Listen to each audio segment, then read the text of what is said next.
If you have Bell's palsy, here are some acupressure techniques and some exercises that you can do to speed up that recovery. If you haven't been diagnosed yet, or you suspect that you might have, the first thing you need to do is go straight to the doctor.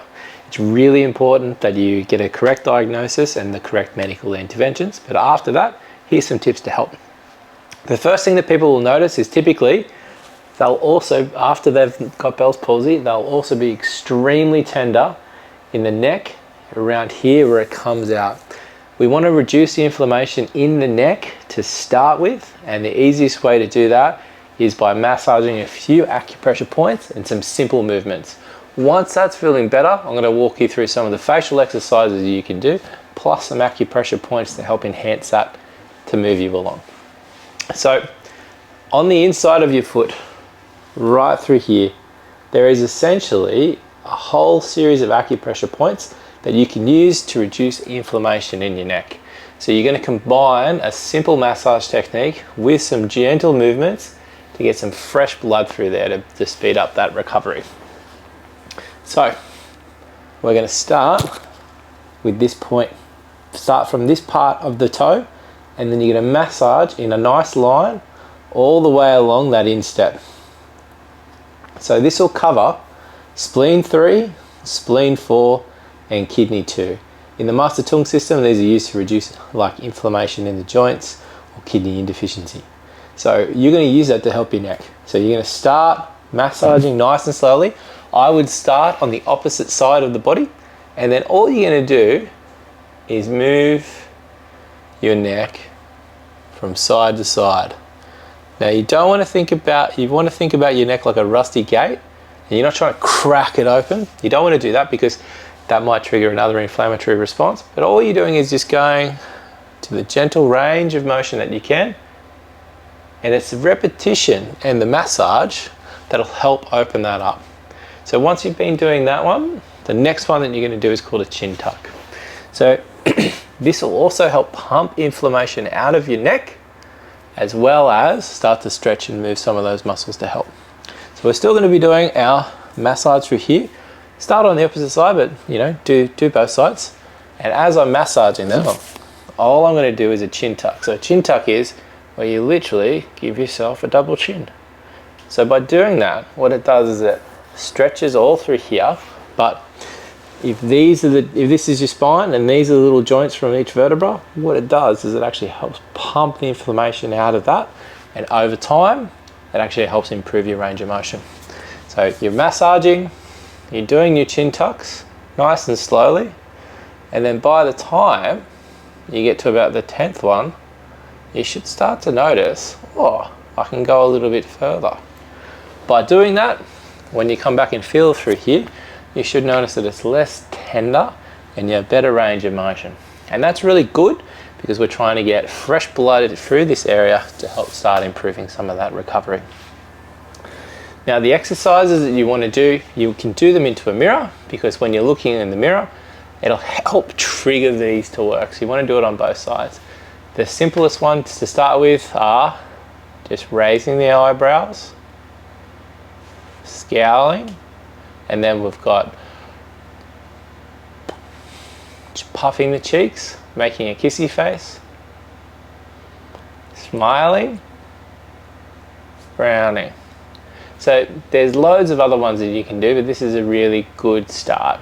The idea with looking in the mirror is you can see yourself do it, obviously not when you close your eyes, but you can see yourself do it, and that helps kind of stimulate those nerves on the other area.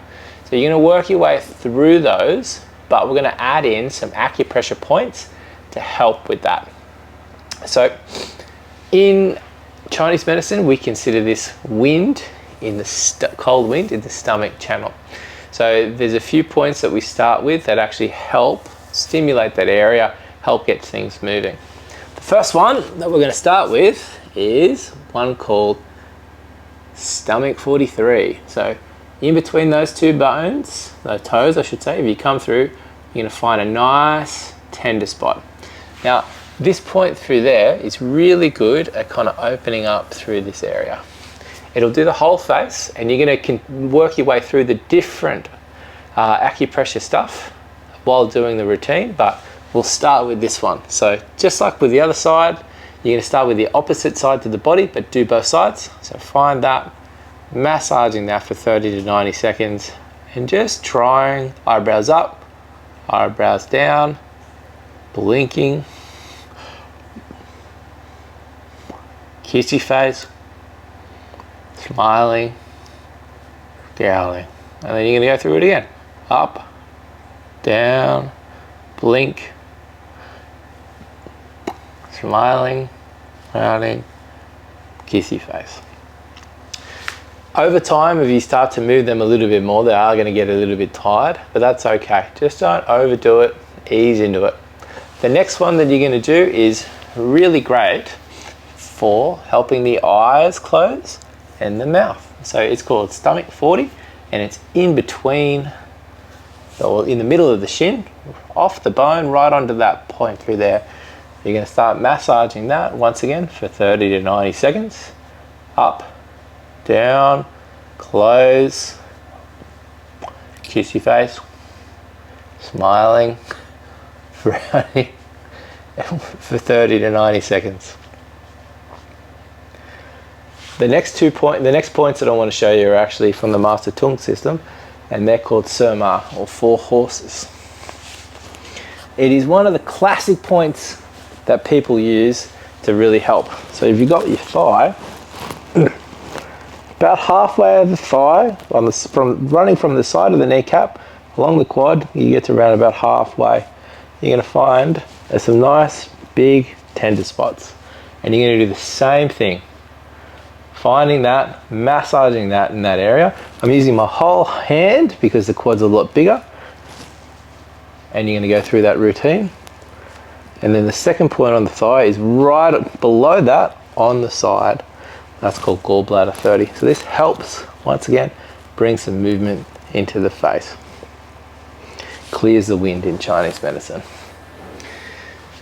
Do them, that's on one leg.